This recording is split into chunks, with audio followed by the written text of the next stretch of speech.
ጊዜ እንግዲህ ታይም ማኔጅመንት የሚለው በጣም ትልቁ ኢሹ ነው። በየአመቱ አዲስ አመት በመጣ ቁጥር የምናወራበት ጉዳይ ነው።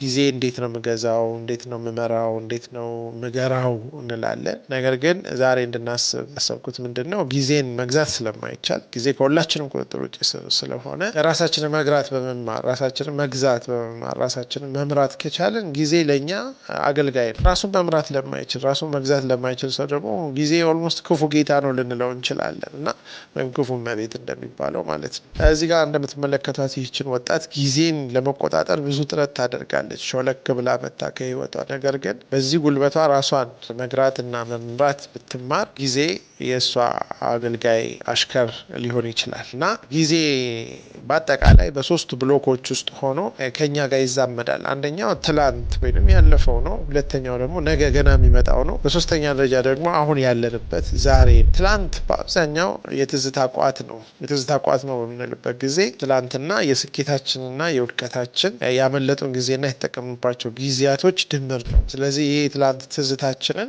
ለዛሬ ምንድን ነው ዝምድናው ስንል ትምህርታችን ነው። ተምረን በስለን እንድንወጣ የሚያደርገን ትላንት ነው። ስለዚህ ትላንትን ችላ ልንለው አይገባም፣ ግን ልንኖርበት ደግሞ አንችልም። ወደ ነገ በምንሄድበት ጊዜ ደግሞ ነገ የጉልበት፣ የደስታ፣ የምኞት፣ የህልም ምንጭ ነው። ለዚህ ነው ነገ ላይ ነው የሰው እቅዱም ህልሙም ምኞቱም። አንዳንድ ጊዜ ግን ነገ ላይ ፍርሃትና ጭንቀትም ሊመጣ ይችላል፣ ልክ ትላንት ላይ ጸጸትና ሀዘን እንደሚኖረው። ስለዚህ ከፍርሃትና ከጭንቀት ይልቅ ተስፋን ከያዝን ነገን እናሸንፋለን። ከጸጸት ይልቅ ደግሞ ተማሪነትንና አስተውሎትን ከያዝን ከትላንት እናተርፋለን። ግን ቁልፉ ጊዜን ትላንትናና ነገ ላይ አይደለም የምንገዛው። ምክንያቱም እኛን ትላንትም ነገም የለን፣ ዛሬ ስለሆነ ያለ ነው። ዛሬ ላይ ራሳችንን ከገዛን፣ ራሳችንን በትክክል ከመራን ዛሬ ለእኛ የሚያቀርብልን እድል መጠቀም እንችላለን። ዛሬ ላይ ራሱን የማይገዛ የማይገራ ራሱን ደግሞ በትክክል የማይመራ ሰው እድሎች ያመልጡታል። ነገ ደግሞ እነዛ እድሎች ችግር ሆነው ፈተና ሆነው ይመጣሉ። ስለዚህ ትልቁ ቁልፍ ያለው የዛሬ እድሎችን መጠቀም። የዛሬ እድል ደግሞ የትላንት ትምህርትና የነገ ተስፋ አንድ ላይ በመሆን ዛሬ ላይ አሸናፊ ያደርጉናል ነው እና የትላንት የዛሬና የነገ ትስስር ከፍተኛ ነው። እዚህ እጅ ላይ እንደምትመለከቱት ሁልጊዜም ጊዜ እድል ነው። ነገር ግን የሚቀመጥ እድል ሳይሆን የሚበር እድል ነው። እጃችን ላይ ያለ ከተጠቀምንበት ሳይበር ጠቃሚና ስኬታማ እንድንሆን ያደርገናል። አለበለዚያ ካለፈ በኋላ ልንጎትተው ብንሞክር ወይንም ደግሞ ገና እንዳያመልጠኝ ብለን ደግሞ ብንሽቀዳደመው ጊዜን አንይዝም። ይልቃውን ዛሬ ላይ በጊዜ ግራ ሳንጋባና ጊዜ ላይ ደግሞ ቆመን ሳንተክዝ መጠቀም መቻል አለ። ይህ ከሆነ ነው እንግዲህ ጊዜ በመጨረሻ የሁሉም ጌታ ነው።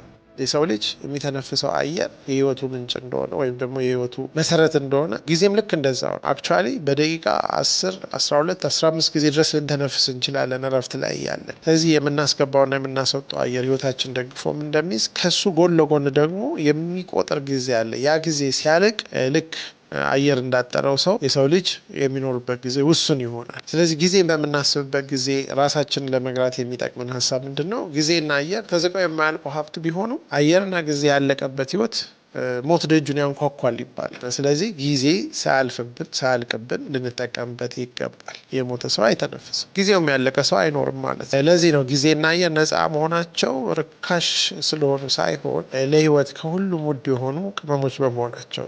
ጊዜን ለመግራት ራስን መግራት፣ ጊዜን ለመግዛት ራስን መግዛት፣ ጊዜን ለመምራት ደግሞ ራስን መምራት ብለን ኑሯችንን መቀጠል ይኖርብናል። ነገ ደግሞ በሌላ ሀሳብ እንገናኛለን። እስከዛውም ሰላም ቆዩ።